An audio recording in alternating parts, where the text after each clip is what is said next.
Welcome to Beyond the Campfire, the Dead by Daylight podcast where we dive into the stories, secrets, and strategies behind the horrors and the heroes within the fog.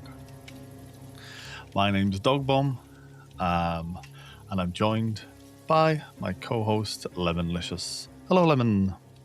Hello. How are you today? I'm okay, a little bit tired. I'm always a little bit tired, but I'm pretty good. How are you? Excited to talk about Dwight today? Not really. It's Dwight, not my favourite, but we have to start somewhere, and that's where we're going to start. Maybe I can tell you some new things about Dwight you not already know. I'm sure you can. I am not a big backstory lore person, so I am looking forward to finding out a little bit more about not so much Dwight, but everybody else, I guess. Wow. Everybody else.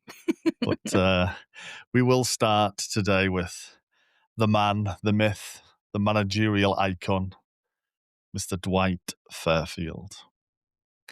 Anyway, what have we been doing this week? What have you been playing? What have you been... have you got fun Dead by Daylight games, perhaps? Well, I only play survivor games. I never play killer. So there have been a lot of survivor games. What about you? I mix it up, and I've been mixing it up more so recently. I've played a bit more... Well, no, I was going to say I played a bit more killer than survivor this week. It's been about 50-50. On stream, it's been all killer. Off stream, it's been all survivor.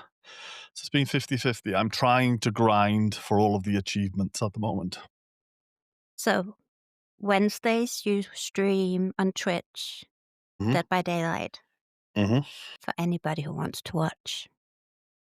I can't watch. I'm busy at that time, unfortunately. I know, but I'm watching.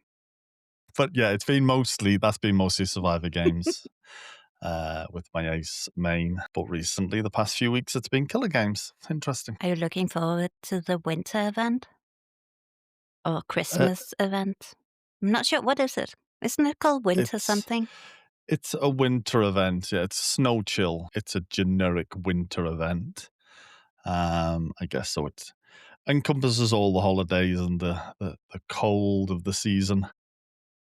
Yeah, I am. Every little change in Dead by Daylight, you kind of have to grasp at it to get some kind of excitement out of it. So yeah, any change is a good thing, at least when it first starts, and then we see how stinky the event is as we go through it. So yeah, I'm looking forward to it. Sometimes the events can be fun for 2 days, and then it's just like, oh my God.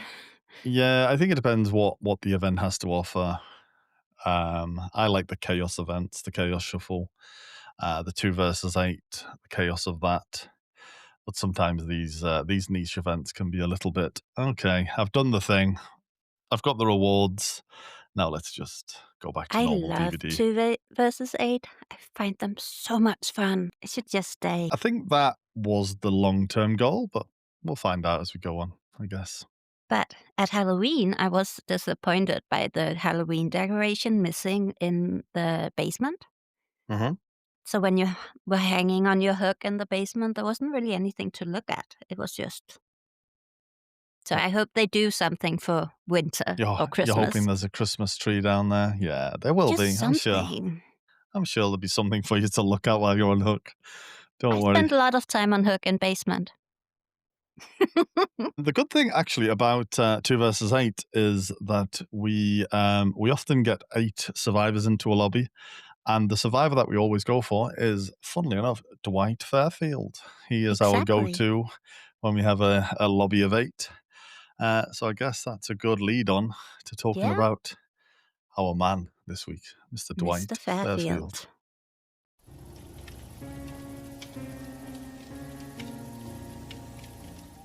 So let me tell you a bit about Dwight. So when the Dead by Daylight was released on the 14th of June, 2016, Dwight was one of the 4 original survivors. So back then, you could only play Dwight or Mac Thomas or Claudette Morel or Jake Park. That was all you had to choose between. Oh. Imagine that. Ew. I knew you would say that. So, in game, you can read a tiny bit of lore about all the characters. So, about Dwight, we learned that he always wanted to be one of the cool kids at school, but it never really happened. He wasn't good at any sports, and his grades was below average, and he just had everything against him. And I feel like that, not the grades, but I feel like I could relate a tiny bit to that. Like, not being the cool one, being the nerdy kid, got bullied for being nerdy. So I have always found Dwight a bit relatable. But as time goes, Dwight ends up in a dead-end job where he doesn't make any friends, but he is going on a team-building exercise trip deep, deep into the woods. And in the woods, on this trip, his boss shares some homemade moonshine. Dwight takes a sip, and that is the last thing Dwight remembers before waking up all alone in the woods. Oh no, I have a similar backstory. He is never seen again. You have? Just sort of. I've woken up in woods before after drinking. I'm relating right now. Do you know what moonshine is? Because I had to look it up. Yeah, isn't it like homemade alcohol? Yes, Almost, yeah, it's really strong alcohol. it's an alcohol that traditionally are made and sold illegally. Mm. And the name comes from the tradition of making the alcohol at night under the moonshine to avoid being detected. So that's moonshine. So that is kind of what we learn on top of the game about Dwight. But I'm not sure if you have done this, but in the game, in Tome 3, there is 10 memories from Dwight. 10 and a short animated clip. So I had tried to sum up the 10 memories because they're not all relevant. Some is more about the boss than actually about Dwight. So I assume that these memories are before his dead-end job we hear about in his profile, because this is when Dwight worked for a company called Peak 22. His job is to create fake profiles and then write positive reviews about his boss and the company. That's Dwight's job at Peak 22. He writes fake reviews about his boss. He create fake profiles and then write the reviews, positive reviews about his boss and the company. So that's his job. That's a strange job. I assume that there is people out there in the world having jobs like this. Nobody writes positive reviews about my stuff. Have you hired any people? I haven't, but maybe I need That's to look into it. the problem. So, in Dwight's memories, we learn that his boss is called Lazar, and that's just what I'm going to call him. And he is a very arrogant man. He thinks big thoughts about himself. And also, through these 10 memories, he keeps calling Dwight for Twitch. And I swear, if Dwight ever starts streaming on Twitch, he should use the name Twitch. But since he's fictional, I don't think he's going to do this. At Peak 22, Dwight has colleagues that he is actually friendly with. So he does have friends at Peak 22. Especially his manager, Rose, who is also sort of the right hand of Lazar. So there's a few situations in these memories. One day, investors confront Lazar about spending huge amounts of money on failed projects. And Lazar decides to throw Rose under the bus and accusing her for doing bad decisions.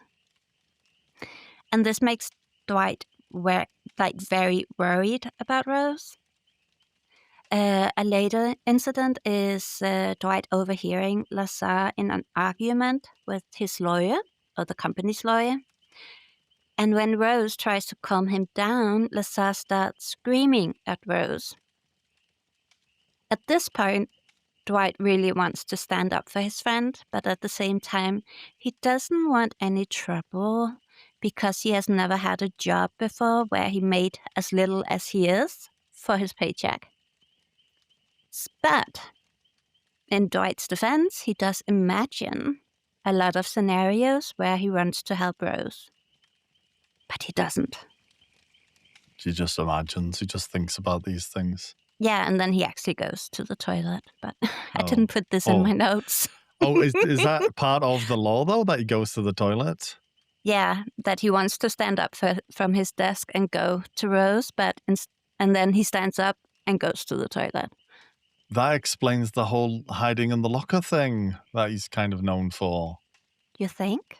Yeah, he hides away from the situations. Maybe. It's starting to make more sense. Does he? Wait. Later, in another memory, Rose gets fired. And that makes Dwight so angry at Lazar. But he still does nothing. But he does imagine standing in front of Lazar and tearing off both his ears. But nothing happens. But after Rose gets fired, he meets up with a few other ex-colleagues. So Peak 22 is like a 5-year-old company, and there have been a lot of people through over the years. He meets up with these former colleagues, and there's this guy called Max that tells him about this drug that if you give it to people, they go crazy. They laugh and they can't control themselves. Dwight got promised that the worst thing that can happen is that Lazar is going to laugh so hard that he will piss himself. And that is in the memory, saying piss himself. It's very toilet-oriented, this memory. Isn't it? At the end of the 10 memories, because this is the last memory where he gets this drug and thinks, should I do it? There is like a cutscene, an animated scene, where you see Dwight putting the drug into Lazar's coffee before a meeting. And then in the meeting, Lazar starts to hallucinate and attack someone at the table. He tries to strangle the person until 2 people pulls him away. And this is where it ends. I did read somewhere, and I don't know where, that the original ending was Lazar died, but it got changed because Dwight is not a killer. But I was kind of hoping somebody listening would know more about this, maybe even have seen the original, and let us know. But yeah, as you said, Dwight is known for the lockers.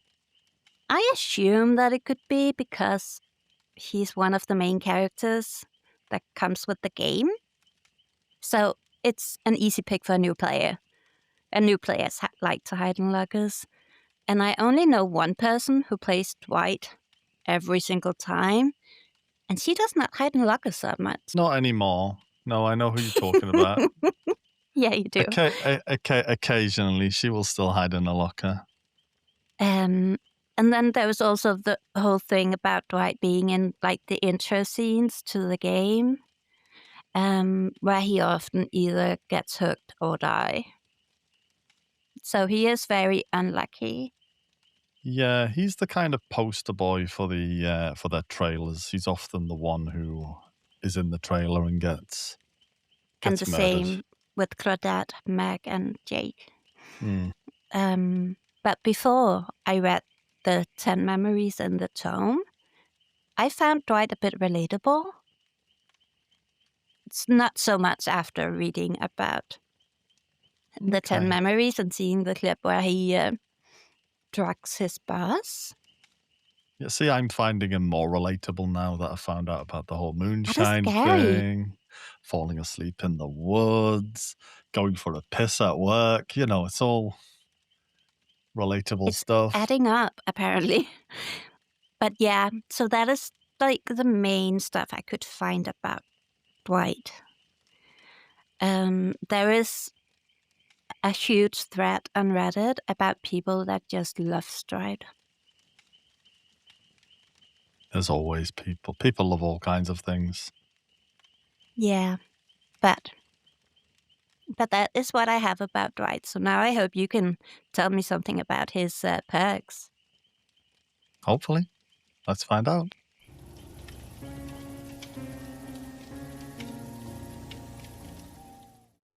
So yeah, Dwight, I guess from your description there, Dwight is the team guy. I didn't realize he was such a loner, but I think he has aspirations to be a team guy. So all of his perks are based around being collaborative, getting information, being efficient, and working with other survivors. He's also the main reason why solo queue really, really, really hurts.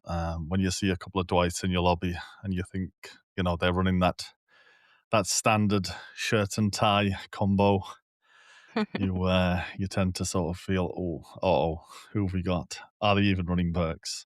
But hopefully they are running his perks. They're not too bad. So his first perk, these are in no kind of particular order, but his first perk that I've picked out is Bond. And Bond shows you the auras of nearby allies up to 36 meters.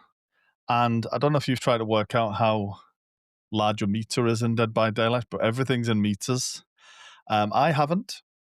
It just sort of it is just an innate thing as you're playing DBD. You kind of know roughly how far that is. I'm sure people have worked this out by looking at Shack and how big a window and a door is, but I have not delved that far into how long a meter is. Maybe we need to do our own custom game and then try it out. Like, how far can we go from each other? Ain't nobody got time for that. Hey, I'm quite happy just knowing that occasionally I know where people are running Bond. Fair enough. Um, but yeah, it's a great beginner perk, Bond. It's the perk that when we have new players join us, we will make sure that they put Bond on because it's available to everyone. It tells you where all of the other survivors are, so that when you're looping, you can avoid them, or you can avoid the gens they're working on. However, in solo queue, I've seen people running it to be malicious. So when they are in chase, they will purposefully run into where other people are to lose the chase, get the chase on other people. So yeah, it's a strong beginner perk. It becomes a lot less useful the more you play Dead by Daylight. You start to become more aware of the sounds, where people are anyway, where the generators are. So less important Bond as you get more au fait and used to Dead by Daylight. I have to admit, I'm still using Bond. That's okay. That's absolutely okay. Everybody plays in different ways, and it is super useful for knowing where people are. I run other perks to know where survivors often are. If I'm running a healing build, I'll run something like empathy so I can see where the injured players are. I will often run Jeff's perk, Aftercare. Aftercare will show you the aura of whoever's healed you last, or the aura of whoever you healed. And it doesn't have that 36-meter limitation. It'll show you people right across the other side of the map. So, but Jeff isn't one of the original 4 survivors, so Bond is a great starter perk. Dwight's second perk is Prove Thyself. Prove Thyself gives you a bonus. Gives other players a bonus when you're next to them. and it gives you 15% generator repair speed. And again, it shows Dwight's teamwork. It's a good gen perk, especially if you're running it with a bunch of other people, and you can just focus on those objectives, get the generators done, and get out of there.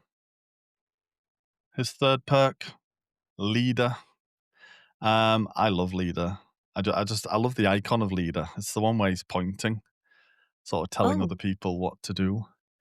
Yeah, so leader gives other players speed for almost everything: healing, unhooking, exit gates, um, and he just becomes a little tank. He starts to walk around the battlefield. You do that. You do that. I'll hang out. I'll be the cheerleader. Um, which I guess leads into that idea of he doesn't want to get involved, that he wants to just hide away and get other people to do all of the work. be in the background. Just be in the background. Yeah. So yeah, leader is another strong perk, but it's not one of the strongest perks. I don't think any of Dwight's perks are the strongest perks in the game, but they are nice, straightforward. They will just do things without you having to think about them. Get a bit of information, some faster repair speed, some faster healing, helping out the team. They're nice and straightforward. They will link quite well. Bond goes well with things like windows of opportunity, so you can get lots of information around the maps. Um, Something like prove thyself will go well with a hyper focus build. Um, really rack up those generators. Leaders just super good when other people are running healing builds and things. You can really speed up their work. Any experience of Dwight's perks? Well, I do like to use Bond. I Yeah. enjoy to watch. Well, when I get chased, I like to see where to avoid. Hmm. But I also like to be able to see others when they get chased, so I can avoid them when they are not running Bond or any other perk giving the same information. Yeah, I know what you mean. I think the reason I like to run Bond when I run it is so I can see where people are hiding. So when That I'm running too. around and people aren't on gens and people are just like crouching in a bush, I can kind of run towards them and be like, "Oh, sorry, I didn't realize you were there." Oh, and But that's that when you are playing with strangers, hmm when we are playing four friends together, it's more like, how can I avoid my friends? So, yeah, or yeah, sandbag my friends. Depends on the friends I'm playing with. exactly. Yeah. I would sandbag you any day. The problem with Bond for me is it gives me a little bit too much information, and I can get frustrated seeing other players not doing things Yeah, or getting into a locker. Um, I'd rather be in the knowledge or just thinking like, oh, maybe they are doing gens, maybe they're doing something really useful on the other side of the map, rather than knowing that they're just crouching in bushes. but I haven't tried the other two perks, I think. No, they are solid perks, but they aren't singing, dancing, exciting perks. And well, yeah, when you've been playing the game a while, you want something a bit more Mm. exciting, I guess, to play with. But I just don't see Dwight as a leader. So, I think it's an aspiration thing for Dwight. I yeah. think it's that I wish to be middle management. I Mm. want to be. I want to be The go-to important. guy, yeah. Yeah, poor guy. Well, that's what I thought before I read the memories in the tome. Poor guy, because he didn't have any friends, and now it shows he actually did have some colleagues that he was friendly with, and then he decides to drug his boss. Silly Don't sausage. don't say that's relatable. That's that. Let's move on to the next part, shall we? That's scary, Dogbomb.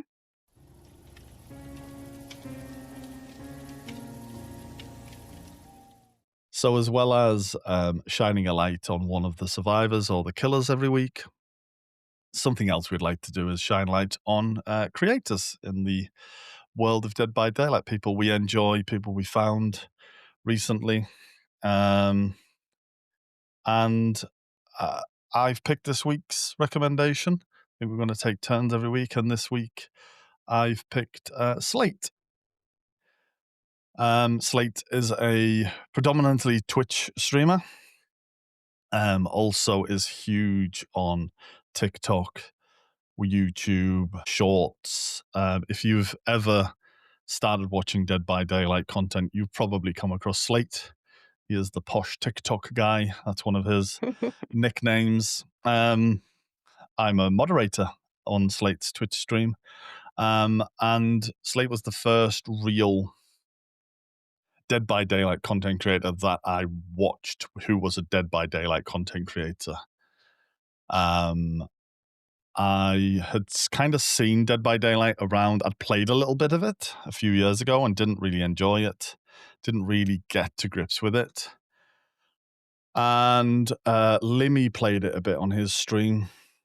And that led to me finding Slate, following Slate, and then watching Slate. And Slate was the first real entertaining Dead by Daylight creator. He has a very sports commentator like chat. He's